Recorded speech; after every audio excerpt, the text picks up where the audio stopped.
名来自东突厥散塔城地区的哈萨克拳击手被判15年监禁。近年来，东突厥散数百万维吾尔和哈萨克人受到中国当局非法拘留。卡斯塔尔·波拉提20岁，塔城地区玉民县人，于去年7月被逮捕，后来被判监禁。一名前集中营拘留者向自由亚洲电台透露，卡斯塔尔·波拉提在抖音上分享著名哈萨克斯坦歌手的一首歌曲，因而被指控为宣传极端主义思想罪，被判处15年监禁和3万元罚款。据悉，卡斯塔尔·波拉提是一名优秀运动员，在过去3年中，他在该地区组织的摔跤比赛中连续获得冠军。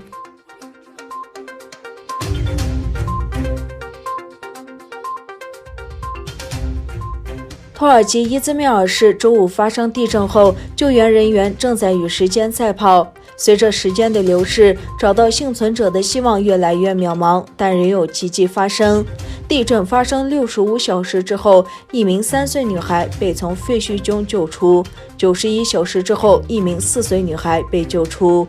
土耳其西部爱琴海海域10月30日发生6.6级地震，震源深度为16.5公里。11月2日，爱琴海地震在土耳其造成的死亡人数当晚升至102人。沿海城市伊兹密尔的救援工作目前还在继续。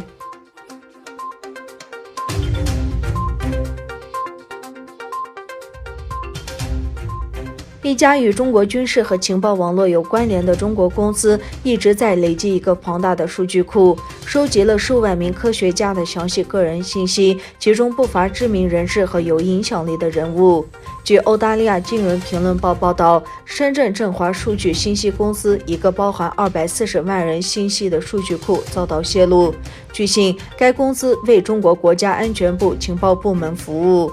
深圳振华数据信息公司的主要客户包括中国人民解放军和中国共产党。华盛顿邮报的新闻报道内容说，进一步追查才发现，一家名为深圳振华数据科技的中国小公司系统性的收集数百万笔在社交媒体和互联网上的数字面包屑，并将其作为情报提供给中国军事、政府和商业客户。该数据库包含200多万人的信息，其中至少有5万人是美国核科学家和军事官员。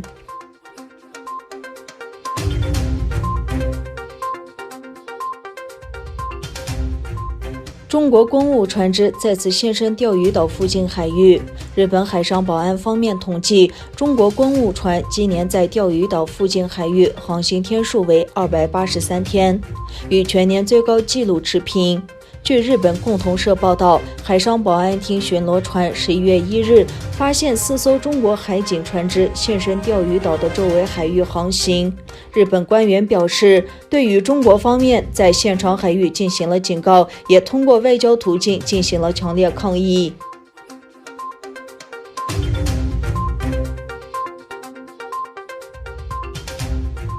奥地利首都维也纳市区11月2日晚间传出恐怖攻击事件，虽已经有1名嫌犯被警方击毙，但仍至少有1名共犯在逃。奥地利首都维也纳市区周一晚间经传枪击案，3人死亡，15人送医，其中1名伤者是土耳其人。最新消息指出，至少1名共犯在逃。奥地利总理称，此次攻击十分专业，可归类为恐怖攻击。奥地利内政部长内哈默表示，枪击者犯案的6个地点都在犹太会堂附近。内哈默则在记者会上称，事件造成多人死亡，之后澄清为2人，一个是市民，另一个是嫌犯。警方称，该名嫌犯是被警方击毙而死，但有1名共犯在逃。奥地利政府劝人民不要外出，也宣布学校在11月3日停课1天。